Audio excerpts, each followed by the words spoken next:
Assalamualaikum warahmatullahi wabarakatuh. Alhamdulillahi rabbil alamin. Wassalatu wassalamu ala asrafil mursalin Sayyidina Muhammad wa ala alihi wa sahbihi ajma'in. Amma ba'du. A'udzu billahi minasyaitonir rajim. Bismillahirrahmanirrahim. وقاتلوا في سبيل الله الذين يقاتلونكم ولا تعتدوا إن الله لا يحب المعتدين وقتلوهم حيث ثقفتموهم وأخرجوهم من حيث أخرجوكم والفتنة أشد من القتل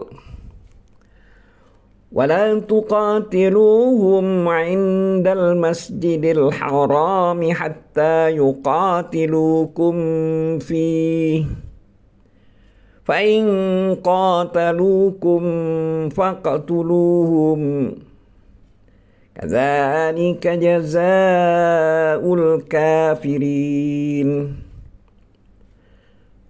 فإن انتهوا فإن الله غفور رحيم وقاتلوهم حتى لا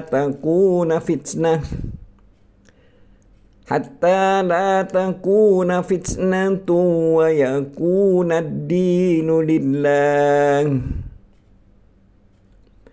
فإن انتهوا فلا عدوان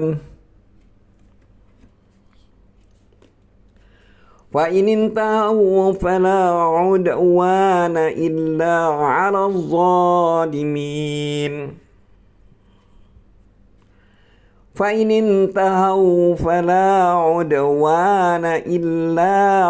الظالمين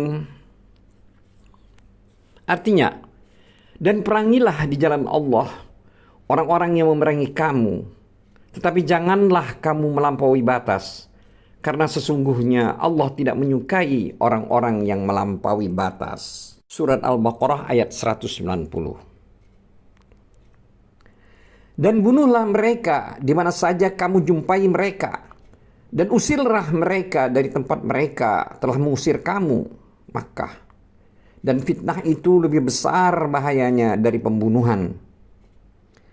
Dan janganlah kamu memerangi mereka di Masjidil Haram, kecuali jika mereka memerangi kamu di tempat itu. Jika mereka memerangi kamu di tempat itu, maka bunuhlah mereka. Demikianlah balasan bagi orang-orang kafir. Surat Al-Baqarah ayat 191.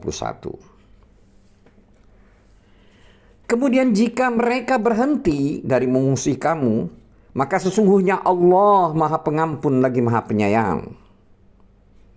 Surat Al-Baqarah ayat 192. Dan perangilah mereka itu sehingga tidak ada fitnah lagi, dan sehingga ketaatan itu hanya untuk Allah semata-mata.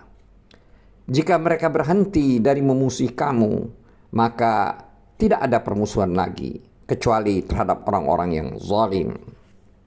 Surat Al-Baqarah ayat 193. Dulur-dulur seiman, mengenai firman Allah dari surat yang telah kita bacakan di atas, yaitu waqatilu fi sabilillahi alladzina yuqatilunakum, yang artinya dan perangilah di jalan Allah orang-orang yang memerangimu. Dari ayat ini, Abu Ja'far Ar-Razi itu meriwayatkan dari Rabi bin Anas dari Abul Aliyah. Dia mengatakan, ayat tersebut adalah ayat yang pertama yang turun mengenai perang di Madinah. Setelah ayat ini turun, maka Rasulullah SAW memerangi orang yang telah memeranginya dan menahan diri terhadap orang-orang yang tidak memeranginya hingga turun surat At-Taubah. Oleh sebab itu di sini Allah Subhanahu wa taala telah berfirman, yang artinya, dan bunuhlah mereka di mana saja kamu jumpai mereka, dan usirlah mereka dari tempat mereka yang mereka telah mengusirmu, yaitu Mekah. Di sini maksud dari ayat tersebut adalah hendaknya tekad kalian, maksudnya kaum muslimin, bangkit untuk memerangi mereka, sebagaimana tekad mereka bangkit untuk memerangi kalian. Juga tekad untuk mengusir mereka dari negeri di mana mereka telah mengeluarkan kalian darinya, sebagai pembalasan yang setimpal. Selanjutnya Allah berfirman, yang artinya, dan janganlah kamu melampaui batas, karena sesungguhnya Allah tidak menyukai orang-orang yang melampaui batas. Maksud dari firman ini adalah berperanglah di jalan Allah, tetapi jangan berlebih-lebihan dalam melakukannya.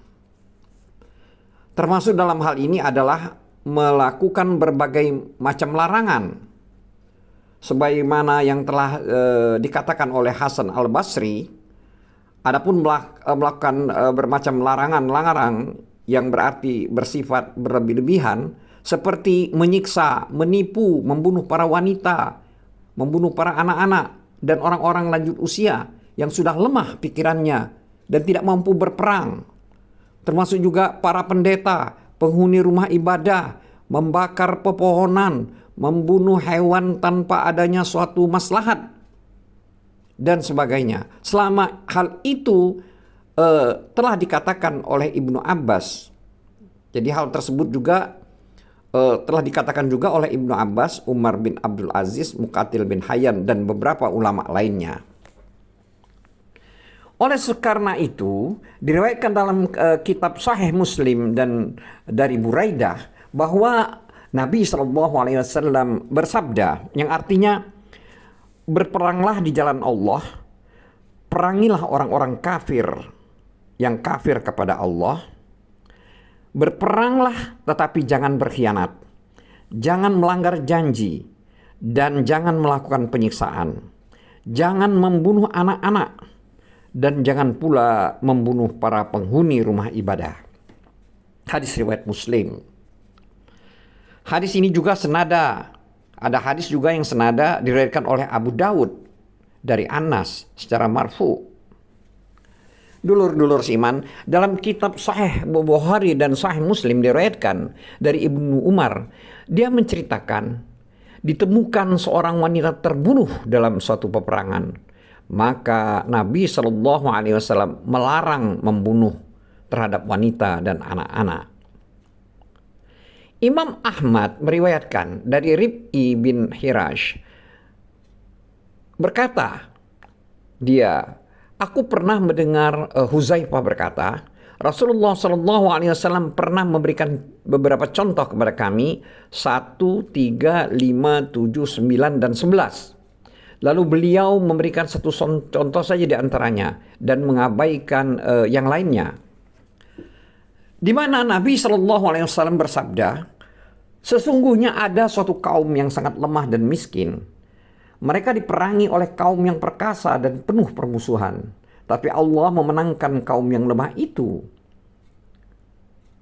Mereka dengan sengaja memperkerjakan dan menindas musuh mereka itu, sehingga menjadikan Allah murka kepada mereka sampai hari kiamat. Hadis ini bersanad hasan.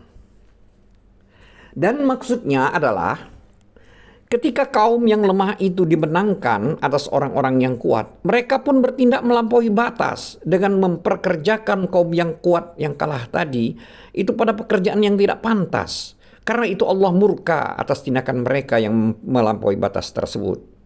Dan cukup banyak hadis-hadis yang membahas mengenai masalah ini.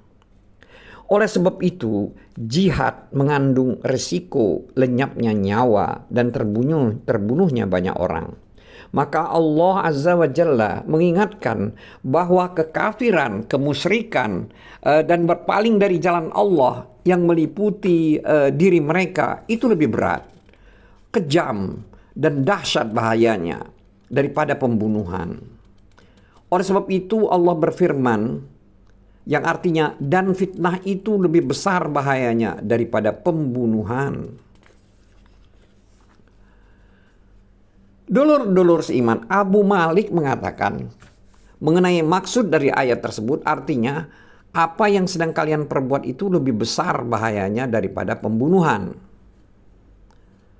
Adapun firman Allah yang berarti dan fitnah itu lebih besar bahayanya dari pembunuhan, Abul Aliyah, Mujahid, Sa'id bin Jubair, Ikrimah, Hasan al-Basri, Qatadah ad-Daha, dan Rabi bin Anas mengatakan bahwa yang dimaksud adalah fitnah itu adalah syirik itu lebih berbahaya daripada pembunuhan. Jadi seolah-olah kata fitnah itu sama dengan syirik. Dan selanjutnya firman Allah yang berbunyi, dan janganlah kamu memerangi mereka di Masjidil Haram sebagaimana dinyatakan dalam Sahih Bukhari dan Sahih Muslim. Di sini Rasulullah SAW telah bersabda yang artinya sesungguhnya negeri ini telah diharamkan atau disucikan oleh Allah Subhanahu wa taala pada hari penciptaan langit dan bumi, dan ia menjadi haram melalui pengharaman Allah sampai hari kiamat kelak, dan tidak dihalalkan kecuali sesaat pada siang hari. Dan sesungguhnya pada saat ini adalah haram dengan pengharapan Allah sampai hari kiamat. Pepohonannya tidak boleh ditebang dan rerumputannya tidak boleh dicabut. Jika ada seseorang mencari-cari keringanan dan dalih peperangan yang dilakukan oleh Rasulullah SAW, maka katakanlah sesungguhnya Allah Azza wa Jalla mengizinkan bagi Rasulnya dan tidak memberikan izin kepada kalian. Dulur-dulur seiman, maksud dari Allah mengizinkan beliau, maksudnya Nabi SAW, memerangi penduduknya pada waktu penaklukan kota Mekah.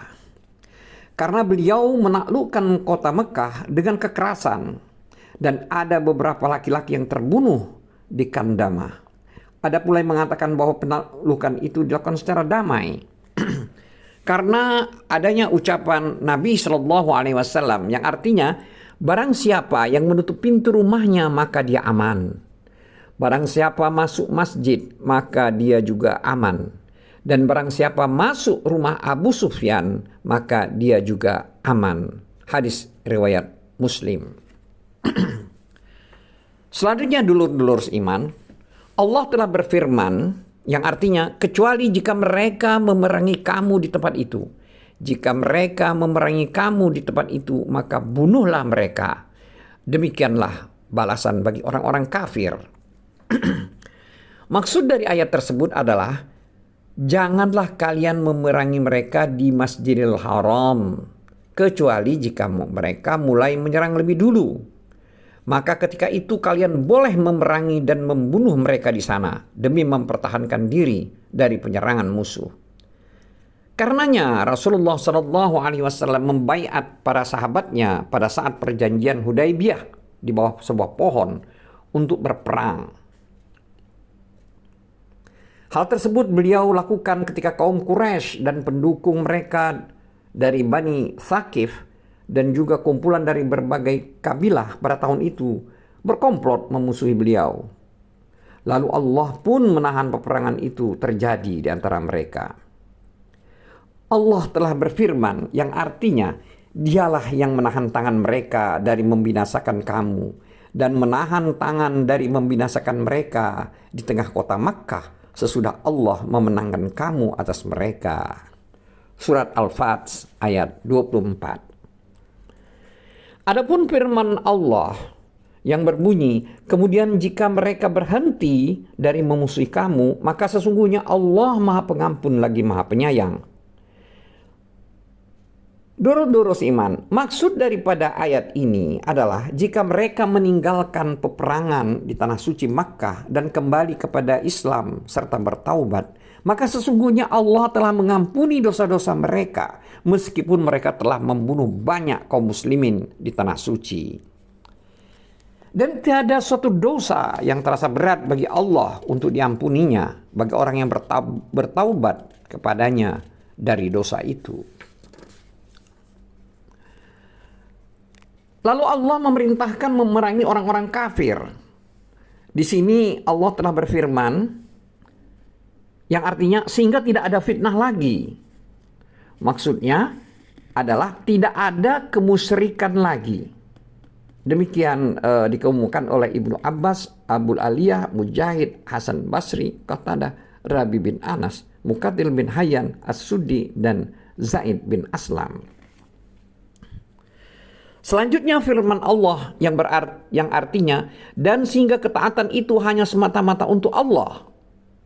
Maksud daripada ayat ini adalah sehingga agama Allah yang benar-benar menang dan unggul di antara semua agama, sebagaimana telah ditegaskan dalam kitab Sahih Al-Bukhari dan Sahih Muslim dari Abu Musa Al-Asy'ari.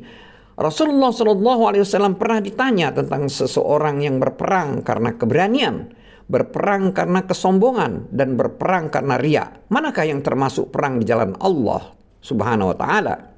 Maka Nabi SAW menjawab, artinya barang siapa berperang dengan tujuan agar kalimat Allah menjadi yang paling tinggi, maka dia telah berperang di jalan Allah. Dulur-dulur seiman, diriwayatkan dalam kitab Sahih Al-Bukhari dan Sahih Muslim bahwa Nabi SAW telah bersabda, yang artinya aku diperintahkan untuk memerangi manusia sampai mereka bersaksi bahwa tidak ada ilah yang berhak diibadahi selain Allah.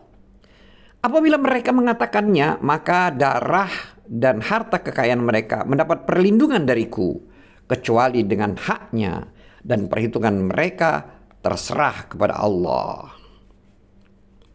Dulur-dulur seiman, selanjutnya firman Allah yang berbunyi, artinya jika mereka berhenti dari memusuhi kamu, maka tidak permusuhan lagi. Maka tidak ada permusuhan lagi kecuali terhadap orang-orang yang zalim. Maksud dari firman ini adalah jika mereka menghentikan perbuatan mereka berupa kemusyrikan dan pembunuhan terhadap orang-orang mukmin, maka hentikanlah penyerangan terhadap mereka. Dan orang-orang yang tetap memerangi mereka setelah itu, maka dia termasuk zalim. Dan tiada permusuhan kecuali kepada orang-orang zalim. Demikianlah itu makna yang diungkapkan oleh Mujahid, yang maksudnya adalah tidak diperbolehkan bagi seseorang memerangi kecuali terhadap orang yang memerangi. Ayat tersebut juga bermakna jika mereka berhenti berarti mereka membebaskan diri dari kezaliman, yaitu kemusyrikan. Karenanya tidak ada lagi permusuhan setelah itu terhadap mereka. Dulur-dulur seiman, adapun yang maksud dengan permusuhan di sini adalah pembalasan dan penyerangan. Sebagaimana firman Allah Subhanahu wa taala dalam ayat yang artinya, oleh sebab itu barang siapa yang menyerang kamu, maka seranglah dia seimbang dengan serangannya terhadap kamu. Surat Al-Baqarah ayat 194.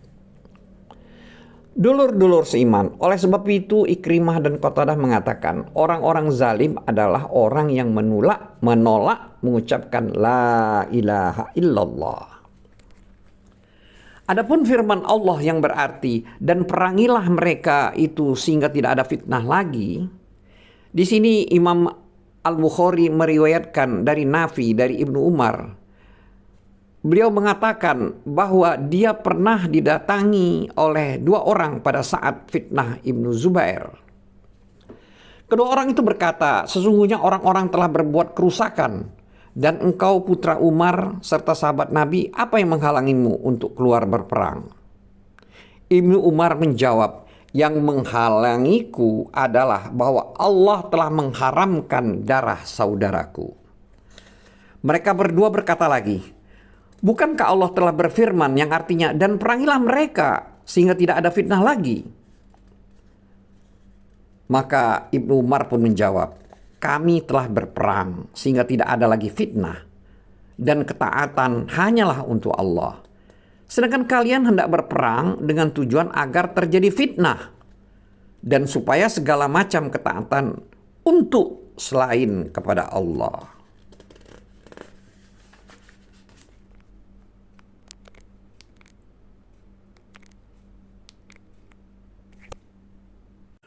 Wallahu a'lam bissawab.